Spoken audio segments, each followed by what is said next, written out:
Hey, what up, everybody? This is Stevie Breach coming to you. Tonight was supposed to be all about the Authority going up against the Shield, Dean Ambrose and Roman Reigns, but tonight, Raw opened up with the Authority going up against John Cena. Basically, John Cena opened up Monday Night Raw here live tonight. This was the January 12th edition, 2015. I'm sure this is like a lot of Raws, so that's why I gave you the date. But John Cena came out and basically pandered to the audience, giving everybody big smiles and big waves. Nowhere was he affected by what happened last week. It didn't look. He wanted to make sure that everybody who bought a ticket tonight came to the show. Maybe they got to be happy and get a big smile on their face, and immediately said how it's kept him down all week. Basically, the Authority fired Ryback, Rowan, and Dolph Ziggler. He pleaded with everyone that was watching the show to grab their phones and tweet out the hashtag #AuthoritySucks on Twitter to try and get the Authority to see that this reign that they've put over the WWE is bringing the WWE down, and the fans really don't like what's going down. But word to John, you should know by now. Vince McMahon, Triple H, Stephanie McMahon, they don't care what the fans are thinking here. But basically, after that, John Cena talked about the Royal Rumble coming up and the deck being stacked against them, having a match against Brock Lesnar and Seth Rollins in a three-way, basically saying that he was going to win the WWE title. And once he did that, he was going to go home and he was going to keep the belt on ice. A big-time shot at Brock Lesnar not being around basically since September of this year. He's appeared on the last few of the Monday Night Raws, trying to build up some steam for the Royal Rumble, but honestly, in my mind, the Royal Rumble sells itself. People are going to be, more than likely checking out the Royal Rumble on the WWE Network to see who the number one contender is. I think people more care about the Royal Rumble match than the three-way co-main event for the WWE Championship with Rollins, Cena, and Brock Lesnar in there. But basically, from there, the Authority came out and they teased John Cena about firing his Survivor Series teammates. Basically, Ziggler, Ryback, and Rowan were sitting at home without a paycheck, trying to figure out what they were going to do next, why they didn't go to TNA and debut on their new show and get one hell of a contract from Destination America. We'll never know. But basically, he gave him a chance to prove himself. He told John straight up that he was on his side, and that if he could win a match against Seth Rollins in a lumberjack match fashion, the three guys would get their jobs back. So I thought, as easy as that, bring on out Seth Rollins. Let's get this going on. We go to commercial, and as they're going to commercial, we see the lumberjacks coming down, and what do you know? They stacked the deck against John Cena. All of the Lumberjacks in this match are bad guys. We've got Justin Gabriel, Wade Barrett, Cesaro, Tyson Kidd, Fandango. I had a pretty good list going as I was watching this, but Big Show and Kane, the two big ones, they were out there as well. And this match was a fast-paced match, and it didn't go that long. This is a real short match. Basically, I thought Cena had this match won twice. Inside of the ring, once after hitting the attitude adjustment, where basically J&J Security was able to reach in and pull Seth Rollins out. Another time was when he had the STFU locked in, and the J&J Security again reached in and pulled Rollins to safety. There was a spot in there where it looked like Cena had the match set up for a 1-2-3 with Rollins being laid out. Big Show reached in, pulled out Cena, and as soon as he got on the outside, just gave him the knockout punch right to his dome, knocking him out. All of the heels picked up John Cena and rolled him into the ring for Seth Rollins to roll over and basically get the 1-2-3. So all of the guys that are sitting at home, Ryback, Rowan, and Ziggler, they don't get to have their jobs back. I really expected to see them come running out of the ring, lifting up John Cena on their shoulders and being glad to have their jobs back. I think everybody knows that there's going to be a time when they get their jobs back, and I think a lot of people are thinking it's going to be before the Royal Rumble, and that's what, I made my video talking about, how these guys are going to get their jobs back. I was just saying something has to happen, and maybe this was the easiest deal of John Cena just going out there and winning a match, and maybe WWE knew that and sort of wanted to play with their minds. So those three guys are going to be sitting at home a little bit longer. Two of the three were supposed to be at the WWE house show that I was at on Saturday, and they weren't there. Part of me expected those guys to be wrestling in masks like the Machines back in the 80s, and trying to see how they could fix this. But they're going to have to learn to fight another day. Once the match was over, basically we were told that Cena and Seth Rollins, their night wasn't over. That later tonight, the main event of Monday Night Raw was going to be the Royal Rumble contract signing, and everyone was going to need to be present to sign the contract. So it seems that there's more to come from Rollins and Cena. And I guess Brock's in the house as well. So let's see what's going down with that, and we'll get on to the next match. Oh man, I thought we were in for trouble. Basically, two of my least favorite promo guys in the WWE right now came out on Monday Night Raw, the January 12th edition of 2015. And it first started out with Big Show walking out and talking about he won the WCW championship on his first day.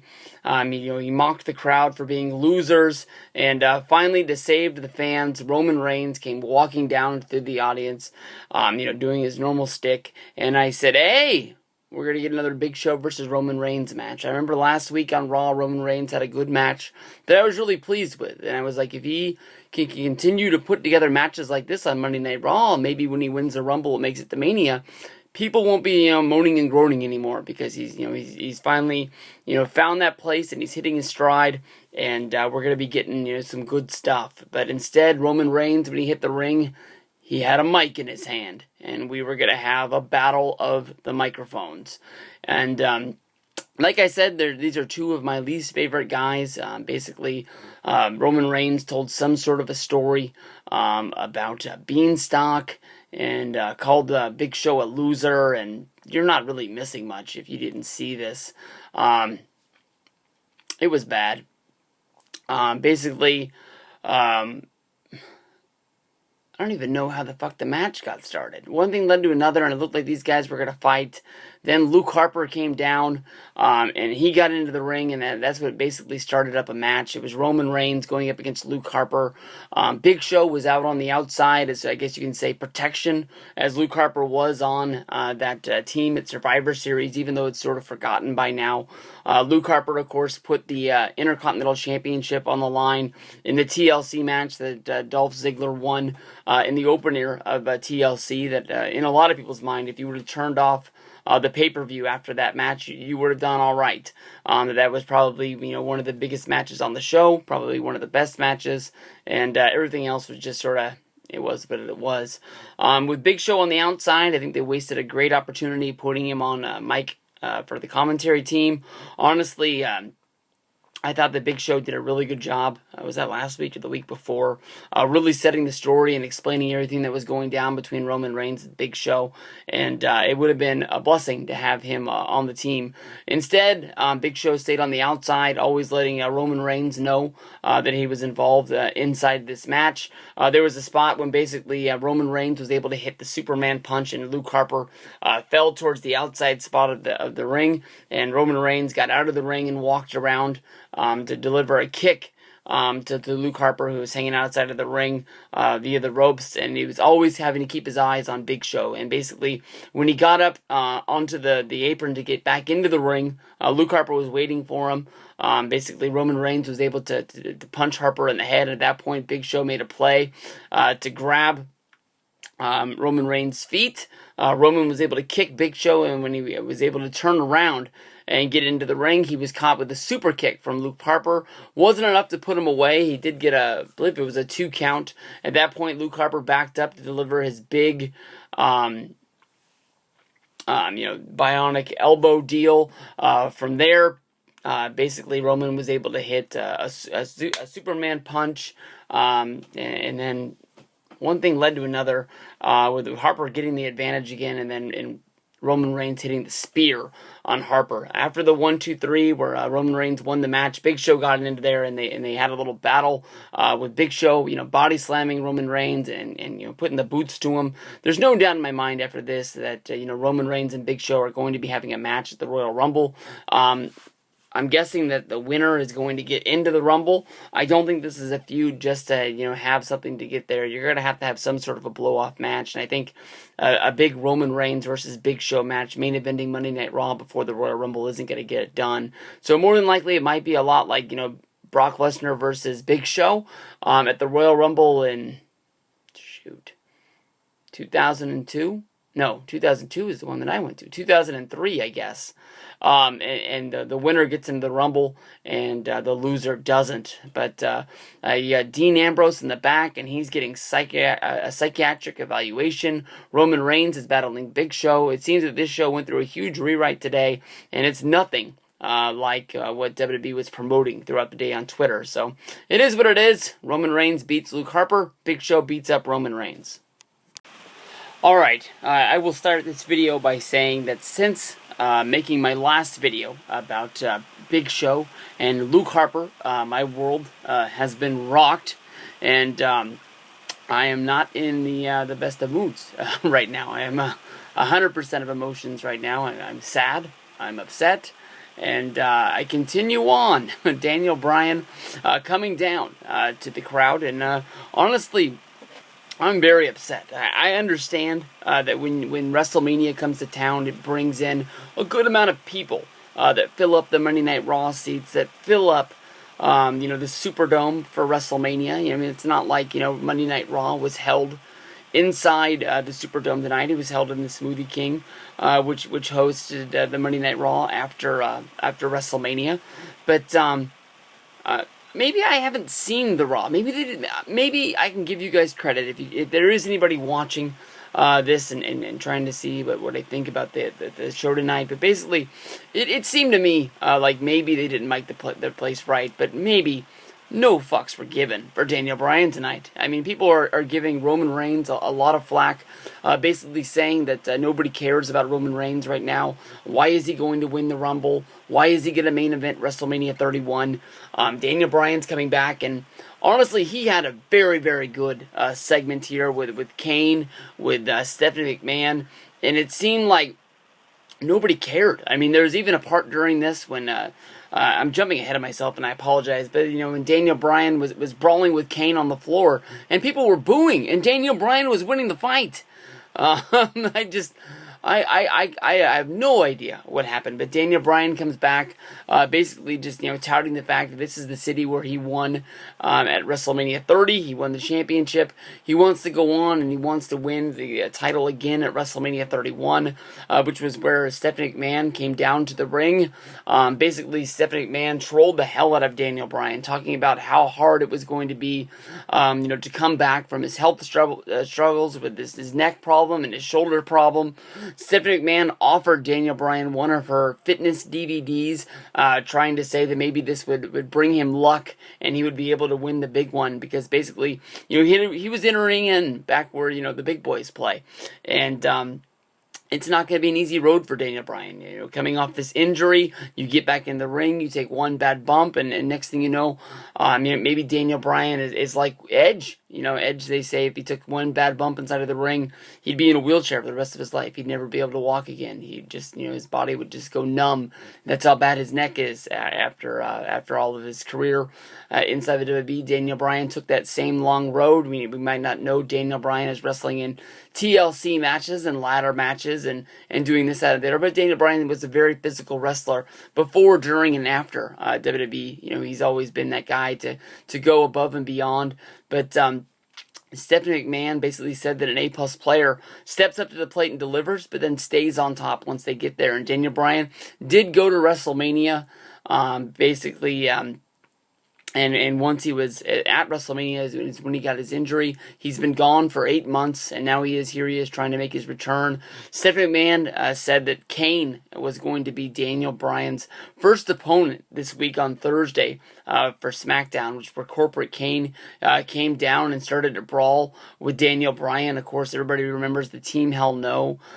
This was the match that I thought was going to go down when I first talked about this in a video just the other day, was that it was going to be Daniel Bryan versus Kane. Hell, why don't they step up to the plate and deliver? If you can remember back when CM Punk was injured and wasn't able to work the TLC pay-per-view, the first Monday Night Raw of the year, they delivered the match that they had promised for the pay-per-view and gave it to us for free on Monday Night Raw. Ryback versus CM Punk in a TLC match. And then after that, maybe they would give us the match that was proposed earlier, that was Kane versus Daniel Bryan in a what was that supposed to be? Buried Alive match on SmackDown. That would, raise the stakes and make it even more big. But, basically there was a point when Kane was picking up Daniel Bryan and was going to run his shoulder into the post, injuring him again. Daniel Bryan was able to slip out the back and throw Kane into the post. Then they started to brawl onto the ground, where Daniel Bryan was broken up by the refs and pushed into the ring to try to break up the fight. Kane could go his way, Daniel Bryan can go the other. Daniel Bryan bounced off the ropes and leaped out of the ring with that shoulder. Boom! Taking out Kane on the outside. Enough to get a big, huge pop for me. The fans, they went along with the yes chant, but they needed to be, jumped into it. It wasn't like they were doing it on their own. You let me down, New Orleans. Honestly, just a little bit. Hopefully, you guys will get back to me and say that it was a bad miking at the crowd, and it was a bad crowd response to what was going on inside of the ring. Man, people are saying Daniel Bryan's a lock to win the Royal Rumble and go on to WrestleMania and win the championship again. Trying to, jumpstart WWE back into the spot it was after WrestleMania 30. Giving Daniel Bryan that chance to hold the championship and have a good run the way it was supposed to go before it was ended. But honestly, in my mind, I know that, Batista was supposed to win the title, and maybe Batista has some bad feelings with WWE, and maybe that's the reason why he's left. But then again, he was probably going to get this Bond film anyways. One thing leads to another after the success of the movie that he had with Marvel, or I hope it was Marvel. I never saw it. I'm not a big comic book guy, but I don't know. I don't think that even if Bryan was able to wrestle that match at Extreme Rules, you can definitely tell that he definitely wasn't the main focus of WWE at the time. Kane and Daniel Bryan was the main event of Extreme Rules. Maybe it might have been the main event of the Payback pay-per-view as well, but it definitely wasn't what everybody was looking at. Definitely everybody was more focused on Evolution in the Shield at the time, which did step up to the plate and main event the next pay-per-view. But Extreme Rules, when you look back at it, you might remember the flaming table that Kane went through. Or maybe Daniel Bryan jumping off the top of the forklift. But I think most people will remember the Shield versus Evolution match. It was so good that they were able to talk Batista into coming back and wrestling one more match at the Payback pay-per-view. So, we're all looking forward to SmackDown. I think everybody's going to be watching, even if you don't normally watch SmackDown. This is the reason why they're doing it, was because everybody's a Daniel Bryan fan. Everybody loves Bryan. Hopefully he can get it worked out of his system. I know a lot of guys come back from big injuries. They're worried they're going to get injured again, and they're not at 100% when their body really is. It takes them a while to get back into it. So we'll see. Everybody's wishing him well, and we'll see what goes down. Kane versus Bryan on SmackDown. And another feel-good moment here on the December 12th edition. January 12th edition of Monday Night Raw here in 2015. The news broke earlier this morning.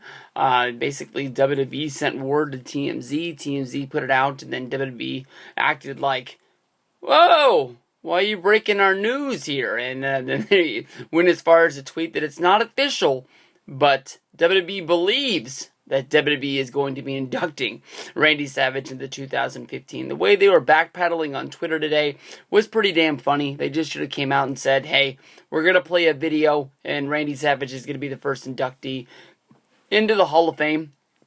I don't believe that Savage is going to be the main eventer. I think they are going, all out for this.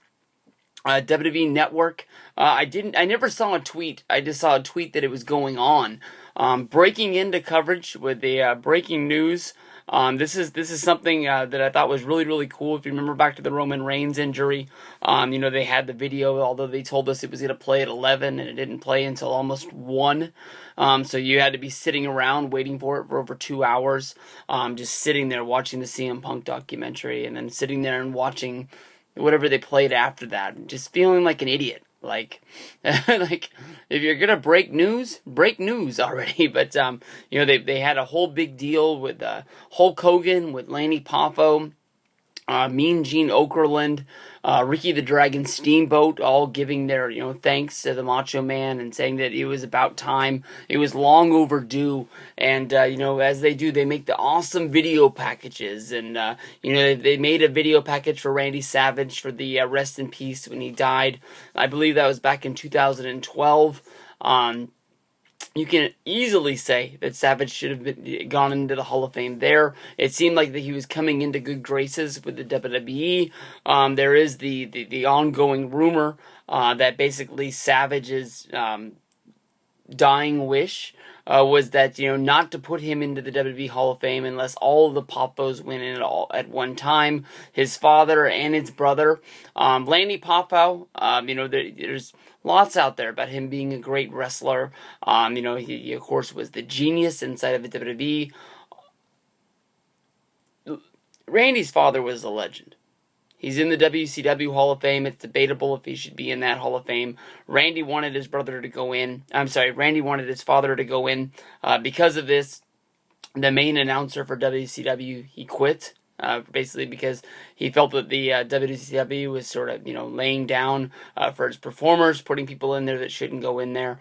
A lot of people think that the WWE Hall of Fame is a bit of a joke. I mean, there is no, freestanding building that you can go see these people's things. There's been rumors of it happening for, a couple of years, and it picked up speed a couple months ago with basically one of the big belt collectors saying that WWE had made a trade for a very famous belt. I can't remember which one it was, but saying that they needed that to build a Hall of Fame. So maybe this is coming. People have thought that it might go down in Orlando. Maybe they could start doing tours of the Hall of Fame, the Performance Center, drive down the road, hit Hogan's Beach Shop and Hogan's Beach Restaurant in Tampa. But honestly, Macho Man going into the Hall of Fame honestly is very long overdue. He's one of the best performers of all time. He's one of the best guys at delivering promos. He was very colorful. He really reached out and grabbed you through the television screen, and he made you, pay attention to what he was doing. He made you pay attention to his matches. He played himself up like he was insane. You never knew what this guy was going to do next, and he's one of the best. And, there's always going to be those rumors in the back of, why Savage was never brought back to WWE, why there's no Triple H, why there's no Stephanie, why there's no Vince McMahon on the Randy Savage story, the Macho Man DVD. But hopefully now this can be put down to rest. They're going to give it a big deal at WrestleMania 31. I don't think he's going to be the main eventer. I think that there's still going to be a name to send us all home happy with a great speech. You don't want to be having to hear Lanny Poffo talking about a guy who's no longer with us anymore, and us crying on the way out the door. Walking home from WrestleMania 30 in that death march. It felt like we were walking home from the funeral. Even though Bryan won at the end, it was the big moment when, Undertaker lost, killing off the streak. I think a lot of us walked out of that building knowing that we were never going to see Undertaker again. And that Brock Lesnar had basically killed the man right there in the middle of the ring. But Savage going in is going to be a great, awesome moment. I think everybody knows that Hall of Fame tickets for the general sale is going to go on sale Saturday. I'm hoping for maybe a Wednesday, hoping for maybe a Thursday Hall of Fame pre-sale. So we'll check out and we'll see what we're doing for that. So WrestleMania 31, hope you guys got your tickets, hope you're coming, and oh yeah, Macho Man. Well, it seems as if the battle lines have really been drawn. If there is any question marks about the Seth Rollins, Paul Heyman, Brock Lesnar team, they're out the window with tonight's January 12th edition of Monday Night Raw. Tonight we saw the Royal Rumble WWE World Heavyweight Championship contract signing in the main event, which brought out John Cena, Seth Rollins, and Brock Lesnar in what started out to be a war of words. Basically, Brock Lesnar even grabbing the mic himself, not having Paul Heyman deliver the promo this time, basically telling Seth Rollins that, you know what, I beat The Undertaker, I beat him, pointing at Triple H, and I beat him, beating at John Cena. Basically saying that Seth Rollins has one hell of a hill to climb in order to get back into this deal. It's very, the deck is stacked against him. John Cena delivered a promo basically saying that Brock doesn't need to get pinned at the Royal Rumble. Brock just needs to, not be the guy who gets the pin and he loses the championship. John Cena would be able to pin Brock Lesnar, he would be able to pin Seth Rollins, and he's still going to be able to become the champion one way or another. Basically, first fall is the only fall, and that's the way it's going to go down. From there, Seth Rollins basically said that none of John Cena's plans, as of late, have been going the way that they said they were going to. Basically, at the Survivor Series, John Cena thought that he was going to be able to keep the Authority out of power. And the Authority are back running the show. The best thing of this was behind Seth Rollins as delivering the promo, Stephanie McMahon doing the "You Can't See Me" to John Cena. From there, basically, Seth Rollins said that, what was this damn second thing? Oh, by losing the match earlier in the night at the Lumberjack match, that plan didn't go the way that it thought it was going to, basically being able to bring back Ryback, Rowan, and Ziggler to Monday Night Raw in the WWE, and at the Royal Rumble in 2 weeks, it was going to be Strike 3. John Cena wasn't going to be the WWE Champion anymore, but we definitely see from Triple H and Stephanie McMahon, as well as J&J Security, having the back of Seth Rollins. Paul Heyman definitely has the backing of Brock Lesnar, and John Cena is a man fighting his own battle on the outside. There are 3 parties to this. Basically, John Cena pointed out the fact that Paul Heyman and Triple H were businessmen, and Brock Lesnar is a beast. At Night of Champions, Seth Rollins did deliver a curb stomp to Brock Lesnar, almost cashing in on him. Brock Lesnar does owe him an ass whooping, as well as John Cena owes him one as well.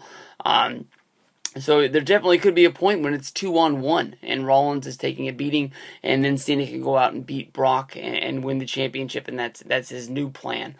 From there, basically Seth Rollins tried to attack John Cena with the Money in the Bank briefcase, which ended up being a fisticuffs into the corner, where Brock Lesnar came up from behind John Cena, hitting him with a German suplex, picking up Seth Rollins and delivering another German suplex, where John Cena picked up Brock Lesnar for an AA, putting him right through the table in the center of the ring, and then John Cena got distracted in a war of words with Triple H, saying that he was ready to be hit with a curb stomp by Seth Rollins, and then basically as Brock Lesnar was recovering from the table shot in the middle of the ring, Seth Rollins was able to hit him with another curb stomp as well, with Seth Rollins being the lone man in the middle of the ring. Now we're 2 weeks away from Royal Rumble. I don't know if Brock Lesnar is going to be at Monday Night Raw next week. I don't know really a way that you can really build on this match more than this right now. As of right now, I wish this match was on Sunday and we'd be all fired up for the Royal Rumble. Hopefully they don't cool this down, but I don't think anybody was not excited at the end of Monday Night Raw tonight. I thought it was a very, very good Raw. I thought it was a very, very good contract signing. You had a whole bunch of main event things that went down. Of course, you had Cena versus Rollins. You had the Rowan versus Big Show match. You had Daniel Bryan versus Stephanie McMahon in a war of words before Daniel Bryan got into a brawl with Kane.